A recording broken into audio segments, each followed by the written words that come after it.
This edition of the Ridley Report is brought to you by WeUseCoins.com.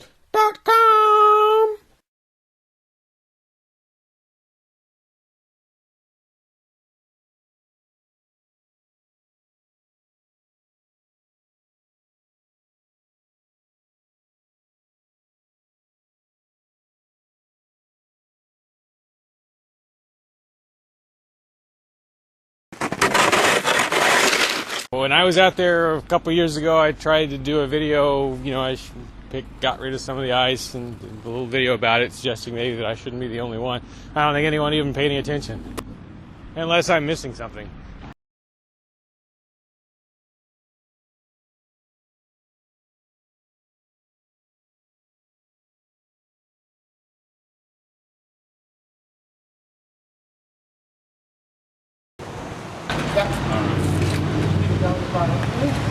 Yeah, Free Staters are always saying more Mayberry, less Fallujah. I'd like to say more Mayberry, less Move.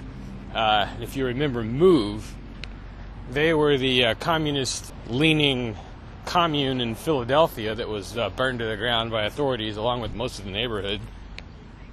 Why? Well, because they were perceived as sort of a threat to the neighborhood.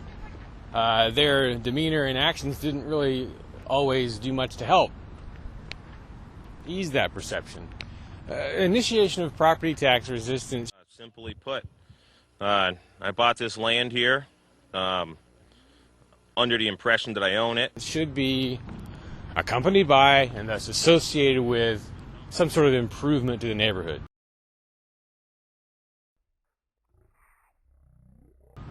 I mean, if you so much as sit on the porch at the CAC and have a conversation, there's a pretty good chance you're going to disturb some neighbors because they're that close. Imagine how much negativity there's going to be toward the CAC, toward Ian, as the place starts to become a real ground zero of some kind of property tax revolt. Because a lot of things will probably have to be done at or near the CAC to harden it in some way against the authorities. Once that 3-year mark is crossed and the place can be seized, there's going to have to be quite a few people there at all times so that when they come for it, the maximum stink can be raised. But again, it's in such a residential neighborhood that the stink is going to be a double-edged sword. My expectation would be that on the day they come for the house, the authorities will impose... Well, actually, before they even take it, they may impose an exclusion zone, which bans any number of people from being at the house. On the day they take it, they will probably block roads leading to it. The way you handle that, maybe, would be to create scenes of some sort at each of the roadblocks, or to occupy some piece of town property in response, peaceably, expecting to be dragged out of there.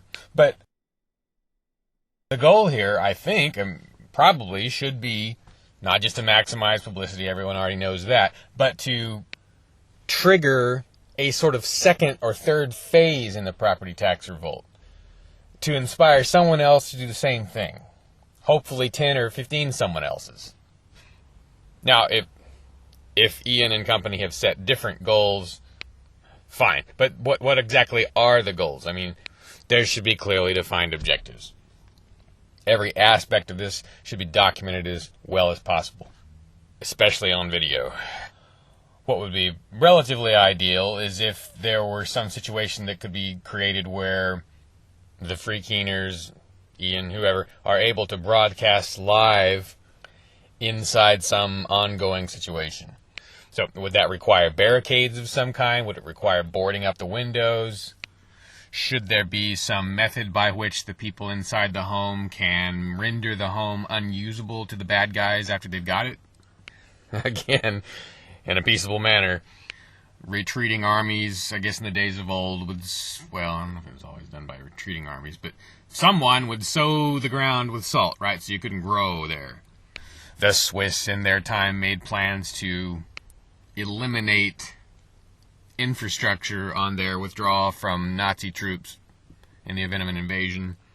In our less warlike situation, what are the options for the Free Keeners? Are you in favor of this? Then why do you use this? Instead, maybe you should use this. Spending a government's currency does more than anything else to prop up that government. Please, starve the monster by using other currencies when you can.